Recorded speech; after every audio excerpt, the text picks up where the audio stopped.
হয়, ইতিমধ্যে আমি ইয়াত যি ঠাইত ৰখি আছো এই ঠাইডোখৰ হ'ল জৰতনি।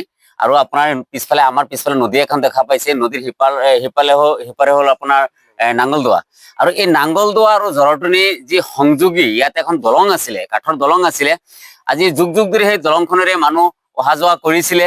আজি প্ৰায় ৮-১০ বছৰ ধৰি এই দলংখন ভাঙি যোৱাৰ ফলত মানুহে আপোনাৰ বাঁহেৰে সাঁকো বনাই বা বাঁহেৰে দলং বনাই তেওঁলোকে যাতায়াতৰ ব্যৱস্থা কৰিব লগা হৈছে।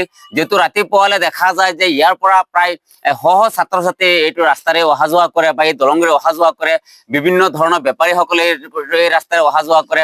কোনোবা এজন মানুহ বাইক লৈ আহিলে অসুবিধা হয়, এটা এম্বুলেন্স অহাৰ অসুবিধা হয়। আজি ইতিমধ্যে ইয়াতেই মানুহ এজন আপোনাৰ ঢুকাইছে, যে কিবা এটা সংঘৰ্ষত মানুহ এজন ঢুকাইছিলে, কিন্তু তাৰ কাৰণে এম্বুলেন্স আনিব লগা হৈছে বহুত ঠাই ঘূৰি পেলাই, কিন্তু এইফালে এম্বুলেন্স এটা নাহে। গতিকে ইয়াত এখন দলং হলে ইয়াৰ যি ৩-৪খন গাঁও আছে, ৩-৪খন গাঁৱৰ ৰাইজ নিশ্চয় উপকৃত হ'ব।